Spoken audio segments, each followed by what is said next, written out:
right now, it is the Code Invitationals. Sure, why not? That sounds cool, right? Yeah.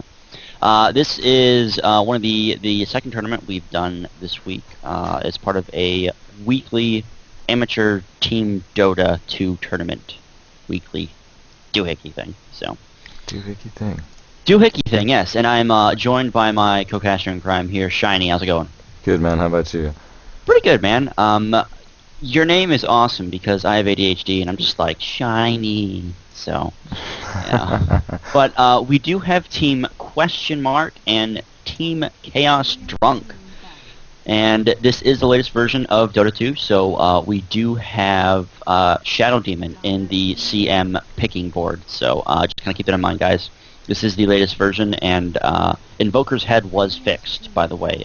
For those of you who are playing with Invoker, headless. They did a hot fix, and they fixed the head of Invoker. So Invoker now has his head back. Hopefully they'll bring that back as a paid feature.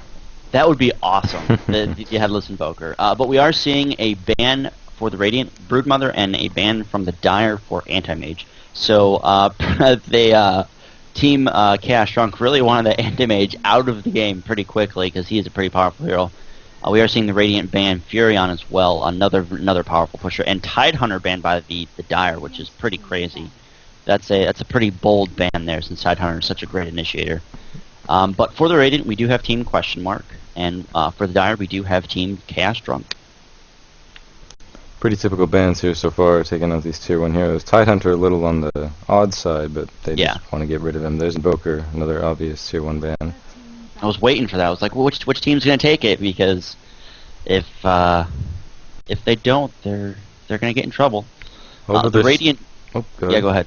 No, go ahead, man. Well, they're still leaving a lot of good heroes on the board here. Yes, they are. I'm not sure if they'll ban Darkseer or they or a Windrunner here. I think they're kind of trying to figure out which hero they don't want or they want, because I'm going to kind of predict a Darkseer pick or a Windrunner pick, since the Radiant do have first pick, and that would be a very, very powerful. And but they they do ban Rasta or Shadow Shaman for those of you who don't know the actual hero names, the birth names of the hero. Like myself, I don't know most of them. I just kind of say. And there's the Chen pick. That's it's a good pick by them. Yeah, I mean, Chen is one of those really, really good heroes that if played correctly, he can really powerful push the game for you. But it's really kind of rare that you see a good Chen in the non-pro scene. Chen is one of those more difficult heroes to master, but he's a very powerful hero, along with his stun, his test of faith, ability to teleport heroes back, and then of course his pushing power with creeps is it's amazing. Yeah, and Sand King picks. So, that's a very interesting first pick. There's a lot of good heroes on the board. There's still Veno, Windrunner. Yeah. There's still many good heroes on the board, and they pick up Sand King, so that's very interesting. Well, you know, they did ban Tidehunter, so maybe Chaos Drunk knows something we don't know. I don't know. But Leshrac and Sand King pick, very interesting. So they kind of take the and there's the Windrunner pick there. They kind of take the two kind of non-really super fit fast pick heroes first, and they kind of give the good heroes to the Radiant team. So this should be interesting. We might see a Darkseer pick from Radiant as well. Excuse my hiccups there. Yeah, again, still many powerful tier 1, tier 2 heroes on the board. It'll be interesting to see what the Dire follows up with. Mm-hmm. Of course, the Windrunner pick, another obvious one that I was expecting, but not from Shadow Radiance. Demon. And Shadow Demon, a very strong pick as well. So we'll probably be seeing Radiance pick up another carry, and probably a very tanky hero, whether it be a stunner or more of a versatile, depending on Dire's picks. Let's see what we get here. You know, I still do not like the Shadow Demon's model. He doesn't look good. He just Night Stalker. Okay, now this is a really interesting team composition so far. Sand King, Leshrac, and Night Stalker. We have one really good initiator, one really good pusher, and one really good ganker for the Dire.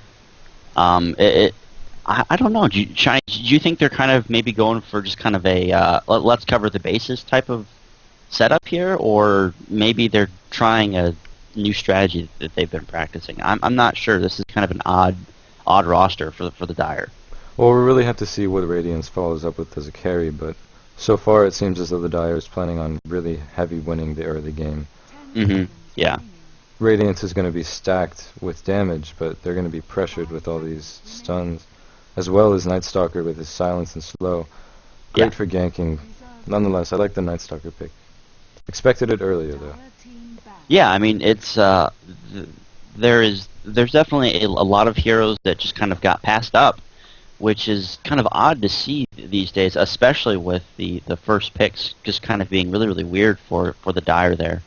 But, I mean, Leshrac is probably one of my favorite heroes just because he looks so cool. He's a freaking spirit stag thingy. I'm not sure what the hell kind of creature he is, but... You see the Ancient Apparition band from Radiance, and then Enigma from Dire, so they're really trying to prevent the AoE push. They're getting all those which is really smart, too. And a Beastmaster band, that was actually very, very smart there but by the Radiant. And there we go, there is the final band from the Dire Darkseer. Very interesting. Ooh, they got Veno, so the Radiant's picking up some pushing power of their own. Venomancer is definitely one of those heroes that's just so squishy, but man, if he can get his a good ult off, you're pretty much guaranteed a team win if you really have good setup. Especially with Windrunner Shackle, that'll be a guaranteed 2 heroes plus a Venomancer ult. Definitely. There's the carry for the Dire. Drow Ranger. I haven't seen her forever. Which is interesting. We'll have to see what the Dire goes for as far as strategy. You would think with their picks so far that they would dominate the early game, and they may still do that while Drow farms. We'll have to see what their last pick is. I'm more interested to see what Radiance chooses as their carry. So far, they have a lot of pushing power now. They have a lot of damage too, and Shadow Demon great at ganking, but at the same time, they need to pick up a heavy carry. Something like Dragon Knight, Skeleton King. Well, the 2 silences from Night Stalker and Drow Ranger will really kind of pin down Shadow Demon like a lot, because he really kind of relies on a lot of his spells to do all that damage.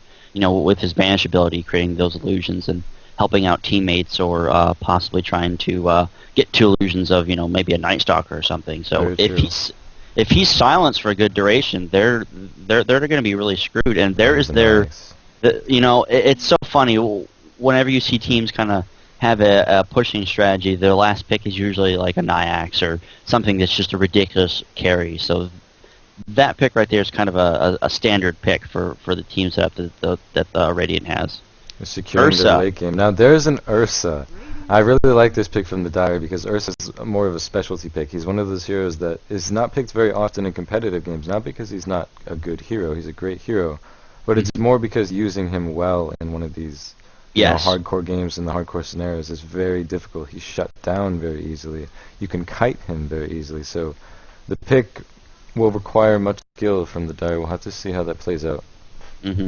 And Shiny, why don't you introduce the Dire team for us? Alright, well, as Night Stalker we see No Control. For Leshrac, Braxis is playing Leshrac. For Drow we see Newbie McNoob. On Ursa is, Spuckroll. Just say Spuckroll. Spuckroll. That's a cool. I like saying that with that name, Spuckroll. And we have Sand King played by No You. Awesome. How about the Radiance?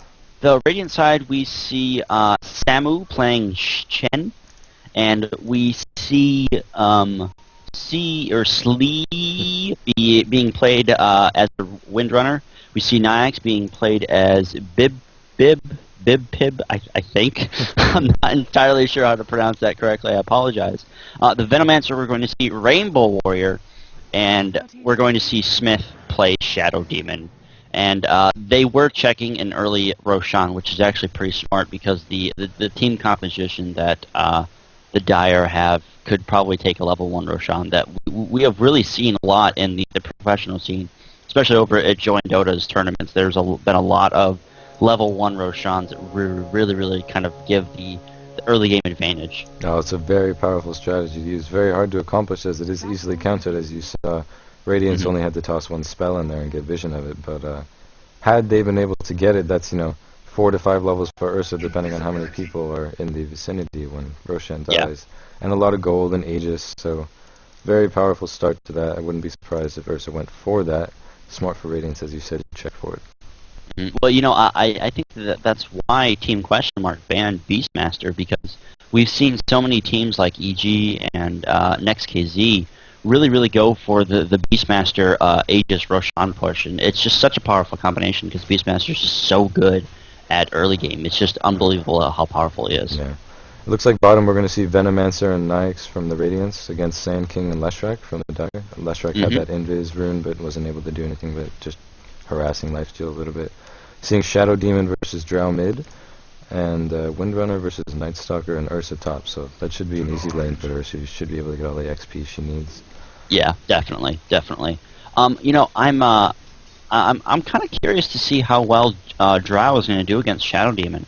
She does have that silence to kind of pin him down and stop him from casting a lot of his spells, but he has that poison that he can just spread over everything. And we are seeing a gank here from the bottom lane. Leshrac getting completely caught out of position and going to go first blood to Venomancer. Wonderful job there by the Radiant. Oh, Sand King might go down too. He did use his Burrow Strike a little bit too early. Here comes Sand King. Sand King, can he survive? Nyax might be able to get it. He's not going to. And oh wait, here comes Chen here with the hero creep. Oh, this is going to be so close. Chen is chasing him down with the creep. Sand King's like, this is not going to happen. Chen, no, don't. Oh, there goes Chen, killed by the tower. Chen really wanted that kill, and he just completely overstepped his matting. Oh, poor Chen. He got obliterated by that tower. Not a good engagement there. But they did get first blood to Venomancer, so Venomancer will have a little bit extra gold. And we are seeing him with a smoke, so he might be just kind of setting up a smoke gank later on, or he might be using it to try and just kind of scout out a little bit as well. Yeah, definitely a good gank by the Radiance there. To recap, Leshrac got caught a little out of position, Venomancer coming in with the Gale. I'm pretty sure that was Nyx following up with the slow, and just the auto attack damage is too great. Sand King almost died getting caught by that troll net, again with the auto attacks and the slow from Veno. Almost taking him out, but he getting away just barely. Yeah, we're seeing Drow really having a hard time with that poison. Like I mentioned before, he's just able to spread it everywhere. And if Drow's not careful, she's going to get really hurt by this poison. That poison stacks up to 5 times. And so if she's not careful, she's going to get hit. Look how much damage that poison does. That was only 3 stacks, and it put her down to almost less than a quarter of her health. So she really has to be careful. Well, remember, at any point he can blow it up depending on how many stacks she has on her that will do damage. So she was close to dying there. It was good call on Shadow Demon not to blow her up. It wouldn't quite have killed her, but almost. I see quite a bit of regen on her, though, so she should be fine. Sand King stepping in to help her out. And Shadow Demon here going for the double damage rune there. And he does have that bottle already, and that is a very early bottle. 3 minutes and 28 seconds in. And did he buy the bottle at the start of the game? I wasn't. I don't think he did, because he seeing had engagement his, here, bottom. Sorry. Slow from Nyx as well as the stun from Leshrac lands, but the Gale from Veno is just too much. Leshrac tries to Edict, but it does not do enough damage. Poor Leshrac, he's not having a good day at all. The one thing I am a little concerned here for the Dire is this tri-lane here with Chen just kind of semi-farming and Venomancer doing the pulls for him, and they're really letting Leshrac, they're really letting Nyax get a lot of farm, and they might be able to take down this tower to about half HP. And we are seeing a little bit of, oh my gosh, Shadow Demon goes down, or excuse me, not Shadow Demon, Nightstalker. They look the same there for a moment there. Drow Ranger might go down here. Oh, but she does silence the Shadow Demon, so she'll be able to get out scot-free. We did see, apologize for missing the engagement here up in the top river here. I'm not sure exactly what happened there. It looked like that Nightstalker was trying to gank Shadow Demon, and then his team just kind of backed out for him. Sand King might be going to... Nope, okay, there we go. Good stun there by Leshrac. Bottom. Chen putting a lot of pressure on Sand King. Test of Faith not bringing it down quite enough. Chen taking off before the Leshrac Nightstalker come in. Yeah, there's actually quite a lot going on in this game, which is nice because it really makes for a good action-packed game here. But Drow is exceptionally low, and she does not have any regen items left. Shadow Demon going to get the kill on Drow. Drow is completely dead. He's going to be able to take her out, no problem. Drow just way overstepping her bounds there in middle, unfortunately. Well, that poison does a lot of damage, Drow. I believe she expected Windrunner might be taking out Ursa here at top. I apologize there, Shiny, but Ursa going to try and get Windrunner, but she uses her Superman abilities and just kind of phases out there. Oh, a good gank by Ursa. Windrunner there, getting the power shut off, and then barely not dying to creeps using Windrun to kind of tease Ursa back and forth. Again, Ursa is very easily kited. He's very strong if he can get up next to you, but as she Windran away, there's not much Ursa can do about that. Yeah, and you know it's really interesting to see how well the Radiant is doing with their team composition. You know, they have a lot of mid to late game heroes that just have a lot of pushing power, and I really expected the Dire to do a lot more ganks. We might see an engagement at bottom river. Leshrac going for the stun, but unfortunately missing, backing out.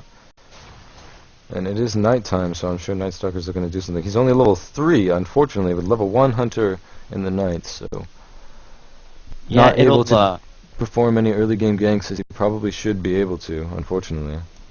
Yeah, the Dire really just not have had a solid early game right now. They're trying to, I think, cover more of the map than that they really can, and I think the Radiant is doing a good job at just trying to spread them out thin.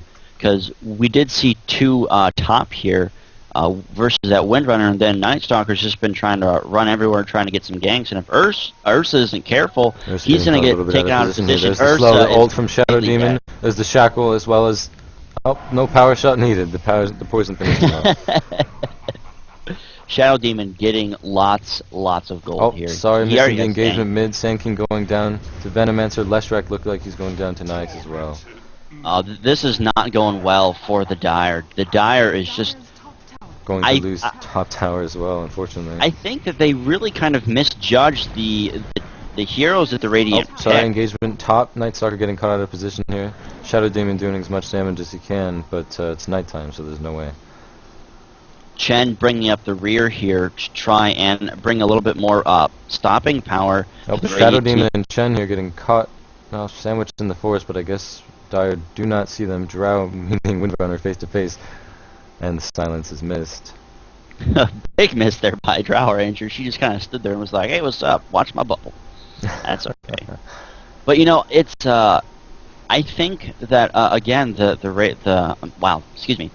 Dire really just kind of is not playing the way that they need to with their hero composition. They have a lot of good ganking power and they're just not using it. This is true. Pressure going on mid tower from the Radiance here. If we take a look at the gold graph, the Radiance has been gaining steadily since the very beginning of the game. For 8 minutes, being over 7,500 gold ahead is quite significant. So we have to see a very strong comeback from the Dire, or else they're at an extreme disadvantage in this game so far. Mid tower going down as well. I mean, it is really amazing to see their teamwork and just the use of Venomancer and Chen just to push towers. They're doing a engagement mid. Drow getting a silence on Shadow Demon. The power shot from Windrunner. Drow taking a lot of damage. The poison from Shadow Demon. She goes down to Windrunner. Ursa running in. Ursa just getting completely not able to take out Nyx because of rage. Oh, this is not looking good for the Dire. Man, they really want to end this game. This is a very fast pushing game. Radiant have done such a good job. I mean, they have already taken out the Gale from Venomancer. 3 towers. Misses his stun. There's the ult from Venomancer. Sand King misses his Burrow Strike, tries to Sandstorm out. Still gets caught up by Windrunner. Sand King goes down. Night Stalker goes in, attempts to kill someone, but gets killed as well as Leshrac. So 3 on the Dire down here. They're scrambling to try and defend their mid tower. Radiant still putting pressure down.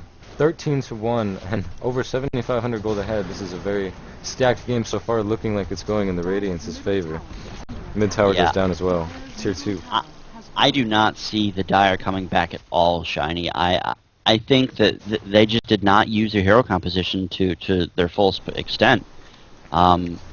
they're really just getting hammered hard, and with the XP and gold difference being so much, I don't know. Like, there's really nothing that they can do that I see that could actually help them. They really have to win a team fight for this game to really turn around, and I think they know that. What they really need to do is get a smoke and try and start ganking, because they have a Chen lot getting of caught up by Drow in the forest. Sorry to interrupt you there. No, you're fine, man. Drow here, seeing that Chen might be a little bit out, and we are seeing Sand King here. Sand King might try and use his Burrow Strike to stun some people. Here we go, Lashrak trying to get the stun. Lashrak pulling off all of his moves here, but Chen using his ultimate Windrunner, getting a wonderful shot there, using a nice silence there by Drow. Chen getting a kill, and oh my gosh, Shadow Demon getting a mega kill there, and it's just not looking good for the Dire. The Dire is just getting completely wiped, and it's just it is not looking good for the Dire right now. No, I would have to agree. This is one of the most interesting games I've ever watched. I mean, and apparently Chaos Drunk is saying GG. They know that they're done, guys. So this has been an 11-minute and 12-second game brought to you by Dirtnap and Codebox Media. So I'm not sure what else could be done here. Well, this game was well done by the Radiants. They obviously exercised their early pushing power heavily, taking taking observer control, taking lane control. I'm a little confused with Dire's late game picks compared to their early game picks. They picked up Drow and Ursa, which they take a bit of time to farm, and Nightstalker as well as Sand King and Leshrac should have been ganking early and getting kills. Was just not happening, you know. They were just getting stomped on.